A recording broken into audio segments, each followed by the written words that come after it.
السلام علیکم ورحمۃ اللہ وبرکاتہ ان الحمد للہ والصلاة والسلام علی رسول اللہ وآلہ وصحبہ ومن والاه۔ عزیز طلبہ، مختارات محاضرہ نمبر 10 میں آپ کا استقبال ہے۔ آج کے درس میں ہم اور آپ جس سبق کو پڑھیں گے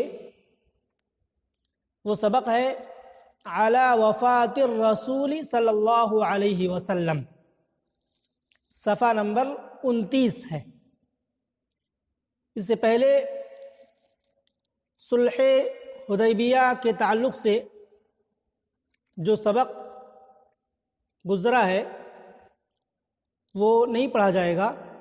آپ سیرت کی کتابوں میں صلح حدیبیہ کا واقعہ پڑھ سکتے ہیں،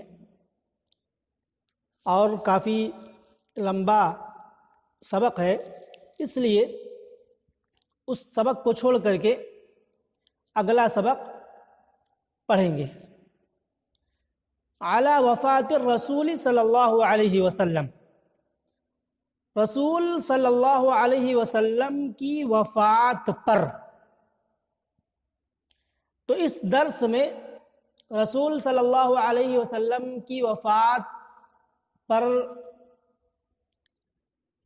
کیا معاملہ پیش آیا اور حالات کیسے تھے، یہ ساری باتیں اس درس میں آئیں گی انشاءاللہ۔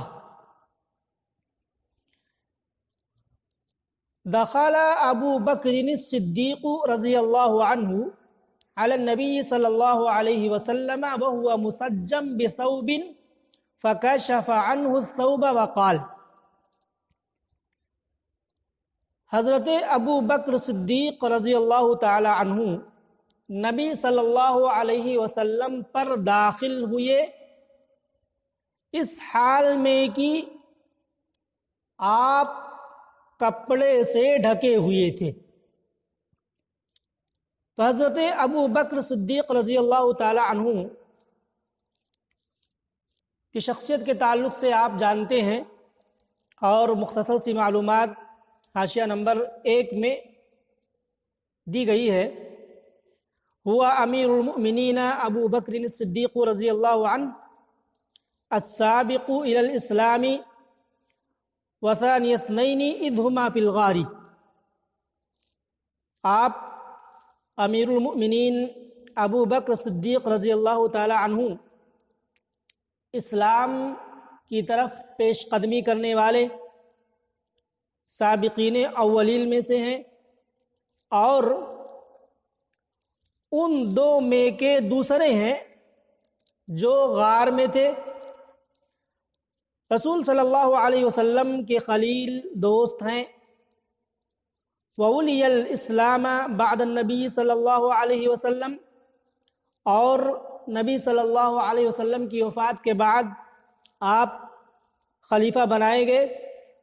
کما يدل علیہ قولہ، جیسا کہ حضرت ابو بکر صدیق رضی اللہ تعالی عنہ کا قول بھی اس پر دلالت کرتا ہے۔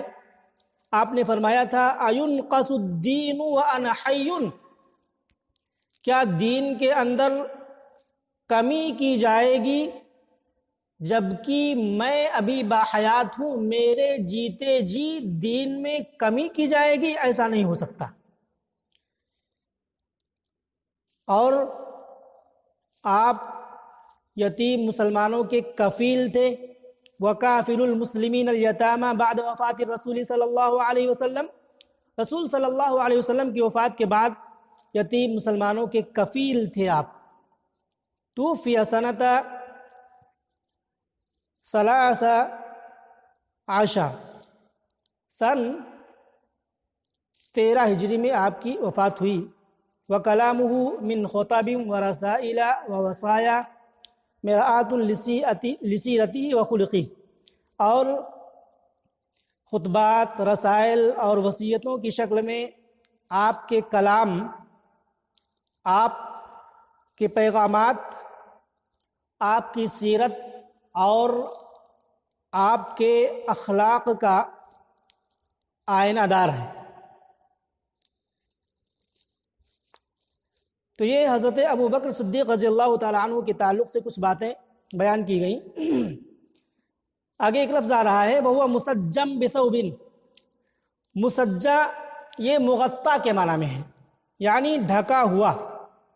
2 نمبر کے حاشیے میں آپ دیکھ سکتے ہیں، سج المیت ای مد علیہ ثوبہ۔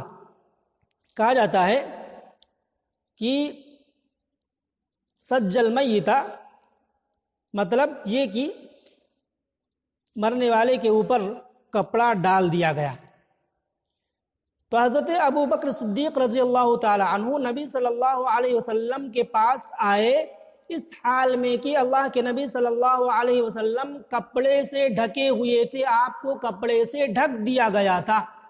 فکشف عنہ الثوب، تو حضرت ابوبکر صدیق رضی اللہ تعالی عنہ نے نبی صلی اللہ علیہ وسلم کے بدن سے، آپ کے چہرے سے کپڑے کو ہٹایا، وقالا اور کہا۔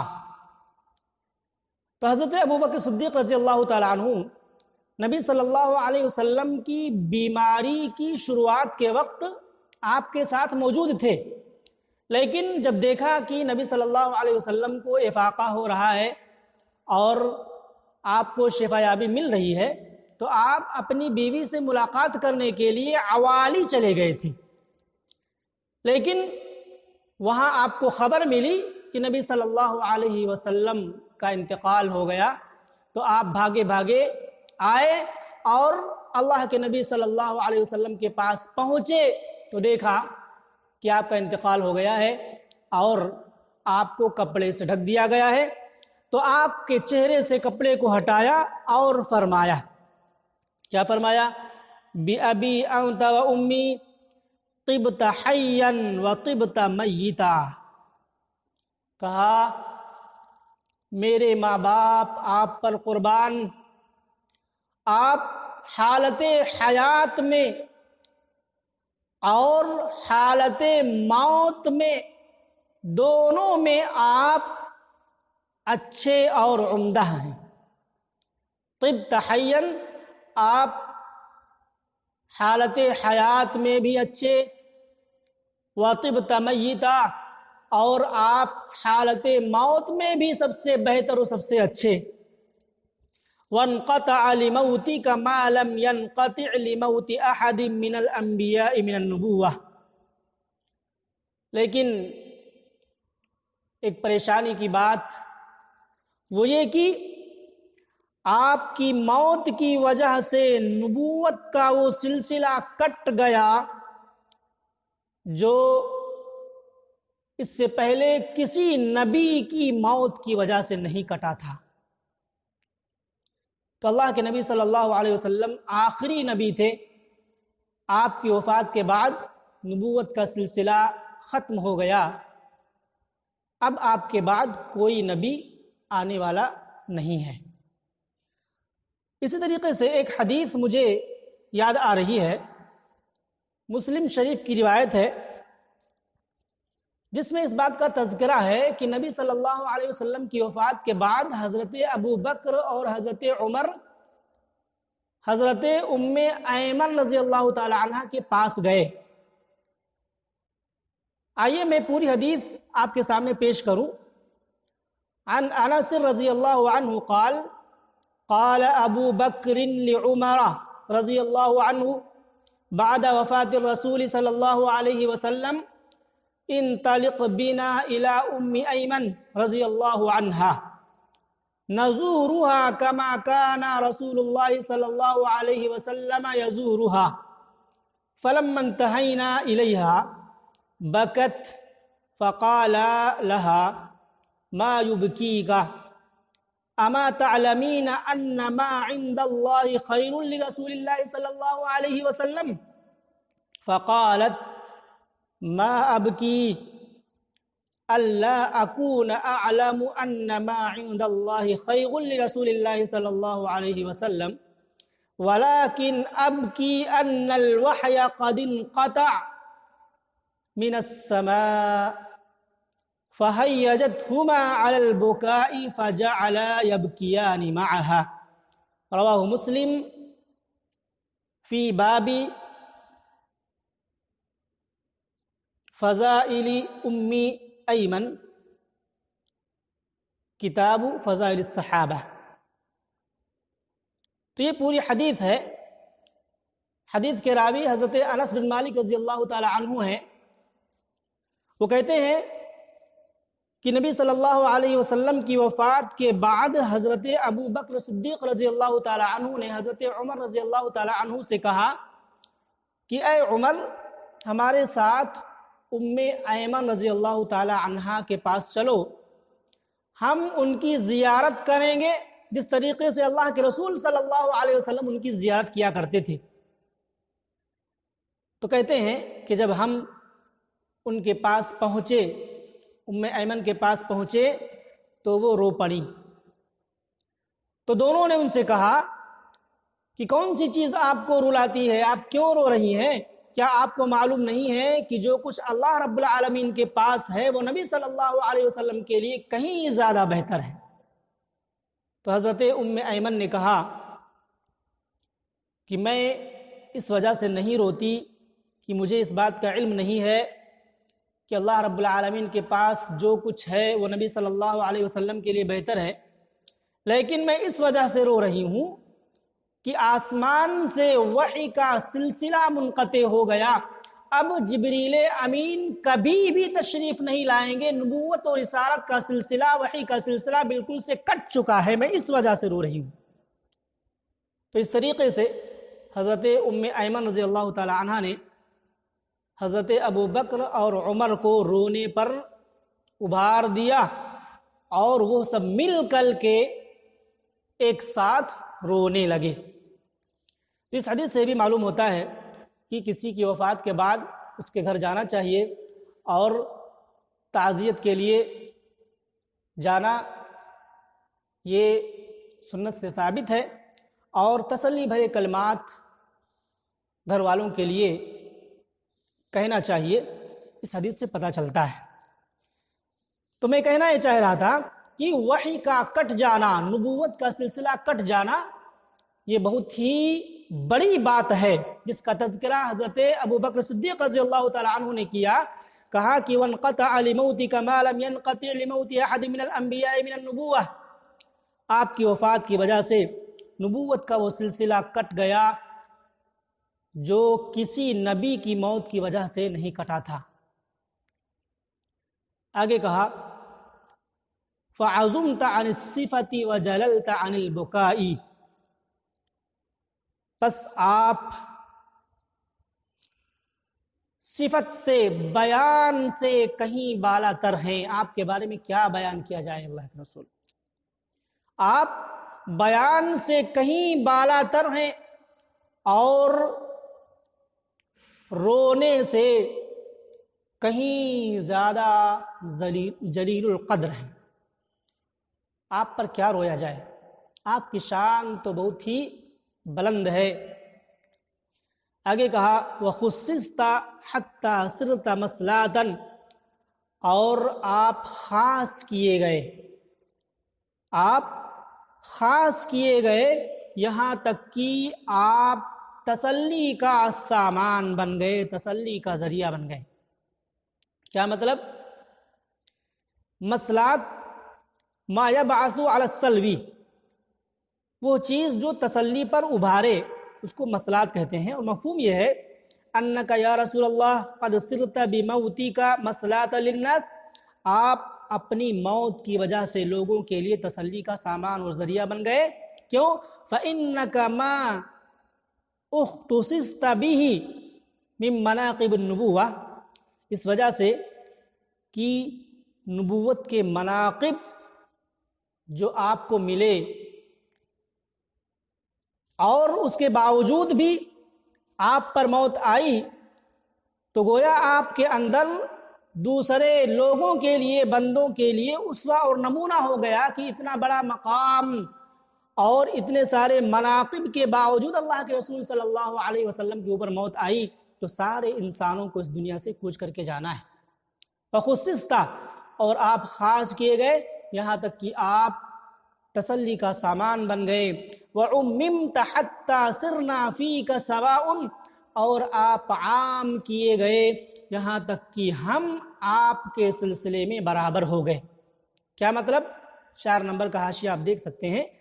اے عمت المصیبت لفقدک جمیع المسلمین، یعنی آپ کی وفات کی وجہ سے تمام مسلمانوں پر ایک عام مصیبت آ گئی، سب اس مصیبت میں شامل ہیں۔ فَصِرْنَا نَحْنُ وَقَرَابَتُكَ سَوَاءً فِي الْحُزْنِ عَلَيْكَ وَالتَّفَجُّعِ لَكَ، چنانچہ ہم اور آپ کے قرابت دار غم کے معاملے میں اور آپ کی وفات کی وجہ سے درد کے معاملے میں برابر ہو گئے۔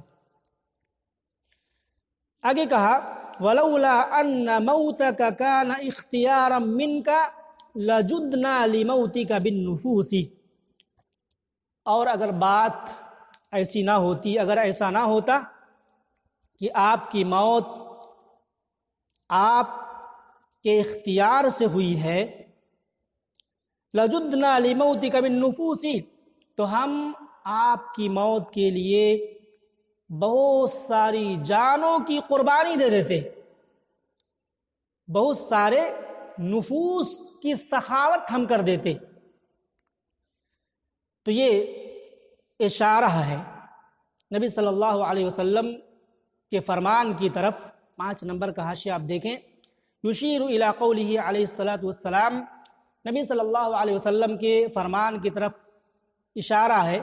آپ نے فرمایا تھا لم يقبل نبی حتی یری مقعدہ من الجنہ ثم یخیر، یعنی کسی بھی نبی کی وفات سے پہلے اسے جنت کا ٹھکانہ اسے دکھلایا جاتا ہے، پھر اسے اختیار دیا جاتا ہے کہ چاہے وہ اس دنیا کو ترجیح دے یا جنت کے اندر اپنے اس محل اور اپنے اس مقام کو ترجیح دے۔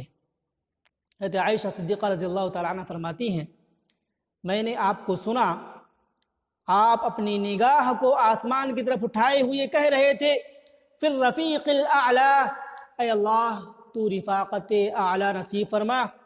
تو کہتی ہیں میں نے جان لیا کہ اللہ کے نبی صلی اللہ علیہ وسلم کو اختیار دیا گیا، اور میں نے یہ بھی جان لیا کہ اب آپ ہمیں نہیں اختیار کریں گے، آپ اللہ رب العالمین کے پاس جانے ہی کو اختیار کریں گے۔